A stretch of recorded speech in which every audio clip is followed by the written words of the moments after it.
5वां रुकन इस्लाम का है हज।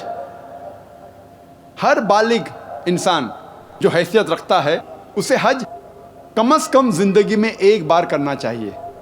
मक्का जाना चाहिए हज के महीने में कम से कम एक बार। और ये सबसे बेहतरीन मिसाल है इंटरनेशनल ब्रदरहुड की, आलमी भाईचारे की। तकरीबन 25 लाख लोग हर साल आते हैं हज के लिए मक्का अरफात,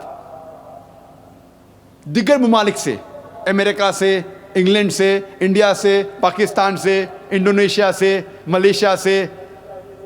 और मर्द 2 सफ़ेद कपड़े पहनते हैं बिना सिले हुए। आप ये भी नहीं पहचान सकते आपके बाजू में जो आदमी खड़ा है वो राजा है क्या फ़कीर है। सबसे बेहतरीन मिसाल आलमी भाईचारे की।